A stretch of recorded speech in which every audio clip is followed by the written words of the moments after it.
2024 का जो चुनाव हारे उसका श्रेय दीपेंद्र हुड्डा को जाता है।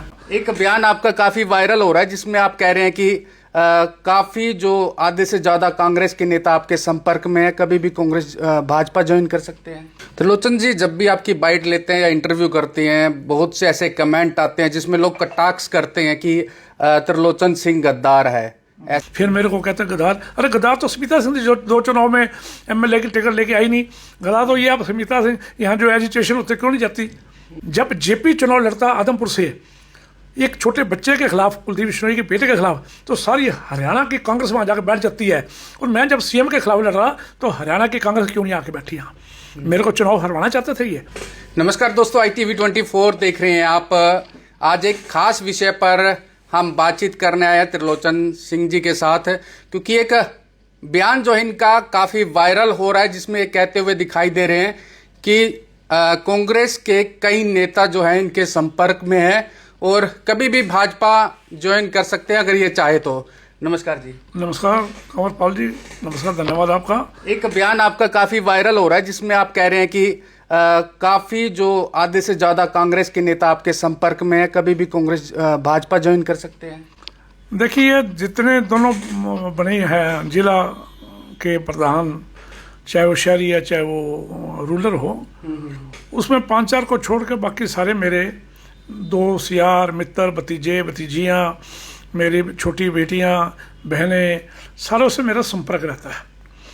और बहुत सारे लोग ऐसे हैं कि जिनको मैंने कांग्रेस ज्वाइन कराई थी, और बहुत सारे लोग हैं जिन्होंने मेरे को संघर्ष में साथ दिया और वो संपर्क में है। मैंने ये कहा, वो आज भी कह रहा हूँ, संपर्क में है। जब जरूरत पड़ेगी उनको मैं ले आ सकता हूँ, वो आ सकते हैं। मेरे को छोड़ने तैयार हैं भाजपा ज्वाइन करने के लिए? कम से कम 50%।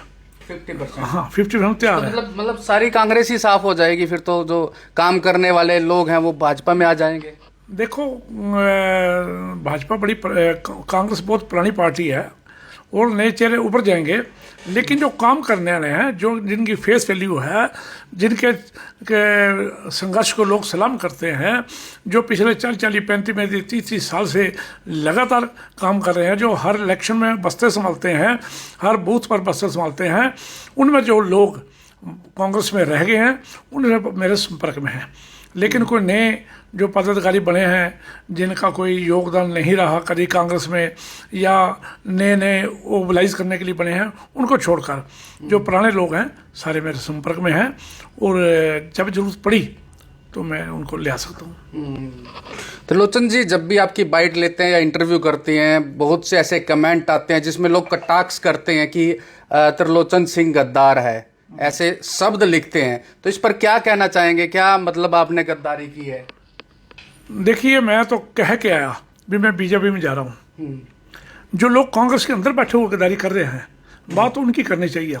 स्मिता सिंह ने 2019 के चुनाव में पल्ला झाड़ लिया, एक दिन नहीं आई, 2 बार एमएलए रही थी, हरियाणा महिला कांग्रेस ऐसी क्यों नहीं आई? वो आना चाहिए था।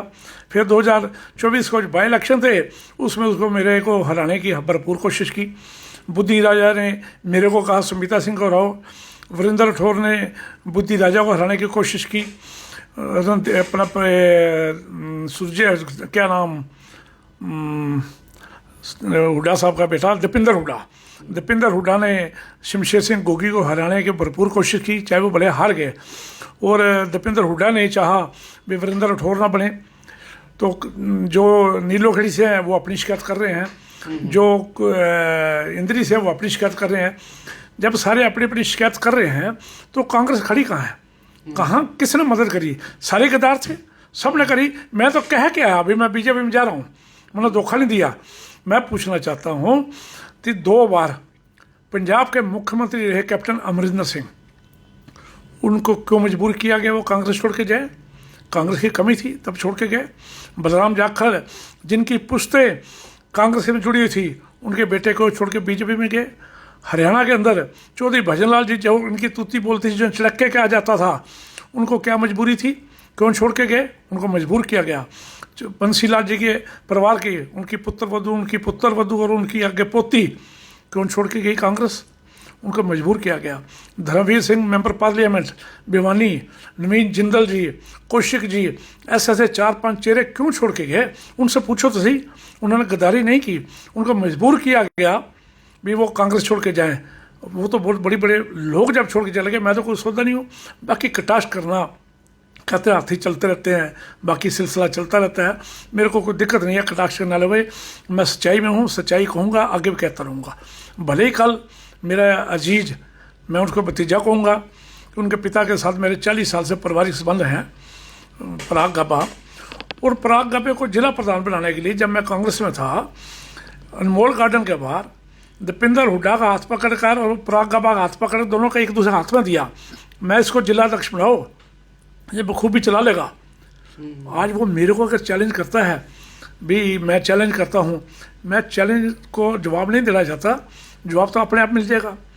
मैं समझता हूँ उसकी मजबूरी को। मेरे खिलाफ बोलने वाले सिर्फ दीपिंदर हुड्डा के लोग मिलेंगे, बहन कुमारी शैलजा जी के, चौधरी बरिंदर सिंह जी के, मेरे छोटे भाई रणदीप सुरजेवाला के। कोई आदमी मेरे खिलाफ नहीं बोलेगा, क्योंकि वो सच्चाई को जानते हैं। आपके संपर्क में तो मतलब आपके अच्छे संबंध दोनों गुटों से रहे हैं, चाहे रणदीप सुरजेवाला, कुमारी शैलजा जी हैं या भूपेंद्र सिंह हुड्डा है, तो मतलब भूपेंद्र सिंह हुड्डा गुट ही आपके पास ऊपर कटाक्ष कर रहे हैं। यही तो मैं कहना चाहता हूँ। सबसे पहले जब चौधरी बरिंदर सिंह जी मेरे घर आए थे, कर्नल राम सिंह जी मेरे घर आए थे, रणदीप सिंह सुरजेवाला जी के पिताजी शमशेर सिंह सुरजेवाला जी मेरे घर आए थे, तो भूपेंद्र सिंह हुड्डा जी भी मेरे घर उनके साथ आए थे। मैं ये नहीं कहना चाहता भूपेंद्र सिंह हुड्डा बहुत बड़े लीडर नहीं है, मैं सिर्फ ये कहना चाहता हूँ कि उस समय चौधरी भूपेंद्र सिंह हुड्डा को इतनी पहचान नहीं थी। खाली पहचान थी तो बरिंदर सिंह जी, पहचान थी शमशेर सिंह सुरजेवाला जी की, पहचान थी चौधरी भजन लाल जी की। भूपेंद्र सिंह हुड्डा बढ़िया हैं, किसान नेता हैं, बढ़िया बात करते हैं, लेकिन 2024 का जो चुनाव हारे उसका श्रेय दीपिंदर हुड्डा को जाता है। मैंने ये जब कहा तो दीपिंदर हुड्डा के तमाम जो लोग हैं वो मेरे खिलाफ कटाक्ष करते हैं, इसलिए मेरे खिलाफ है। तो भाई मैंने क्या करा? मैंने बताओ कुछ लिया हो, बताओ। अगर कहता 2 बार टिकट दी, अरे जब कोई टिकट लेने नहीं गया तो किसने दी? तो बाई इलेक्शन में कोई लड़ना नहीं चाहता, मैंने लड़ा। जब पार्टी का झंडा उठाने के लिए लीडर भाग गए, मैंने उठाया, मैंने क्या गद्दारी की? फिर मेरी किसी ने मदद नहीं की। पहले इलेक्शन में 2019 में भूपेंद्र सिंह जी हुड्डा करनाल आए नहीं, मेरे चुनाव में नहीं आए। मैंने बुलाया इसलिए नहीं आए क्योंकि सुमिता सिंह उनको फील करती थी तो 4-5 हज़ार वोटर में निपट जाएगा, इसलिए वो नहीं आए। उसमें शैलजा जी आई थी। अब 2019 के बाई इलेक्शन थे 2024 के, उसमें हुड्डा साहब को मैं लेके आया सिर्फ 1 दिन के लिए। जब जेपी चुनाव लड़ता आदमपुर से एक छोटे बच्चे के खिलाफ, कुलदीप बिश्नोई के बेटे के खिलाफ, तो सारी हरियाणा की कांग्रेस वहाँ जाकर बैठ जाती है। और मैं जब सीएम के खिलाफ लड़ रहा तो हरियाणा की कांग्रेस क्यों नहीं आके बैठी यहाँ? मेरे को चुनाव हरवाना चाहते थे ये, इसलिए नहीं बैठे। तो आज अगर मैं पार्टी छोड़ के आ गया, ये देखते हुए भी मेरे साथ जाती हुई 2024 के बाई इलेक्शन तो मैं लड़ूँ सीएम साहब के खिलाफ, और 2024 में जो जनरल इलेक्शन हुए उसमें मेरे को नज़रअंदाज कर दिया गया और सुमिता सिंह दे दी क्योंकि उनकी रिश्तेदार थी। और सुमिता सिंह मेरे से ज़्यादा वोट लेगी, 2000 वोट कम लेगी, इसलिए गद्दार तो सुमिता सिंह थी। गद्दार तो वो लोग थे जिन्होंने सुमिता सिंह हराने की कोशिश की। गद्दार तो वो थे जिन्होंने देवांशु बुद्धिराज को हराने की कोशिश की। गद्दार तो वो थे जिन्होंने वीरेंद्र राठौर की और शमशेर सिंह गोगी को हराने की कोशिश की। मैंने कोई गद्दारी नहीं की। मैं आज भी अपने वचन में पाबंद हूँ। मैं बड़ा खुश हूँ बीजेपी में आकर। यहाँ डिसिप्लिन है, यहाँ एक आदमी को जिताने के लिए 20 आदमी भेजते हैं, और कांग्रेस में एक आदमी को हराने के लिए 20 आदमी दिल्ली से भेजे जाते हैं, इसको हरा के लाओ। फिर ये कहाँ है कांग्रेस? मैं ये मेरे जवाब है, जो कटाक्ष करते रहे। तो जी एक बयान काफ़ी वायरल हो रहा है जिसमें एक व्यक्ति जो कांग्रेसी नेता है वो ये कहता हुआ दिखाई दे रहा है कि मेरे को जो भाजपा के करनाल विधायक हैं उनसे जान का खतरा है। ऐसा मतलब क्यों को खतरा लग रहा है? देखिए, प्रवीण शर्मा 1982 में मैंने जब चुनाव लड़ा तो मैं जब कांग्रेस में गया तो उसमें प्रमुख चेहरा थे सूरज बहल, निर्मल बहल और ये प्रवीण शर्मा। तब से लेके ये परसों शाम तक मेरे साथ थे। मैं हजका में गया, ये हजका में मेरे साथ थे। मैं अगर वापस कांग्रेस में आए तब मेरे साथ थे, मैं बीजेपी में आया तब मेरे साथ थे। अगर नैब सिंह सैनी जी ने मेरे को पटका पहनाया, मोहन लाल बलोड़ी जी ने जो हमारे प्रदेश अध्यक्ष थे तो इसको भी दिलवाया, मेरे फोटो है साथ ही दिलवाया। इसलिए कल भी थे, आज भी हैं, आगे भी रहेंगे। लेकिन उन्होंने जो जगमोहन लाल जी पे बयान दिया, मुझसे सहमत नहीं हूँ। मैं आज भी कहना चाहूँगा आपके माध्यम से भी अपना बयान वापस लें। शहरदारी में ये बातें अच्छी नहीं लगती।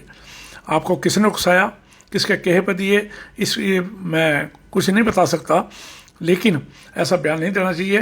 35 साल से सामाजिक तौर पे मैं जगमोहन लाल जी के परिवार को, जगमोहन लाल जी को बड़ी अच्छी तरह जानता हूँ, सारा शहर जानता है।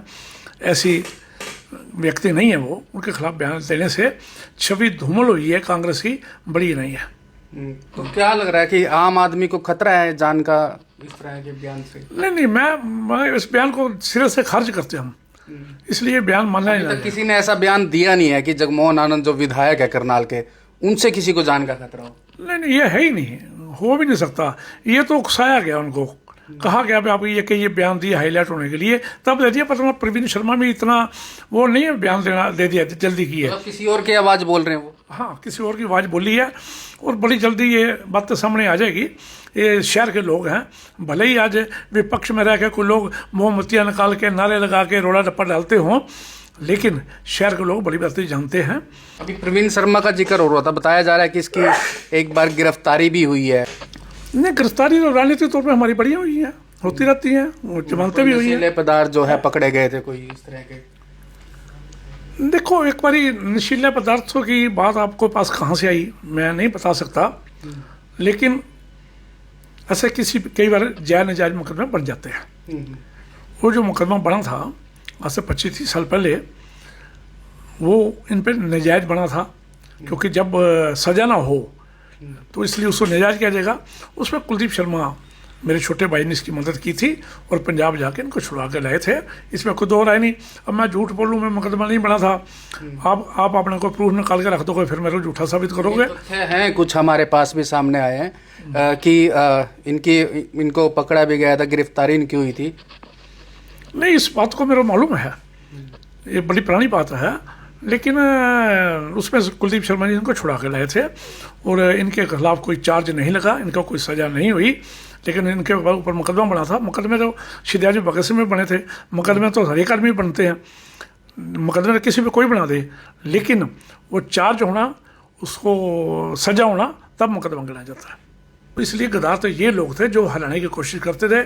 जिसने गोगी को हराने की कोशिश की, वीरेंद्र राठौर को हराने की कोशिश की, बुद्धि राजा को हराने की कोशिश की, बुद्धि राजा ने स्मिता सिंह को हराने की कोशिश की और इल्ज़ाम मेरे पर लगा दिए गए।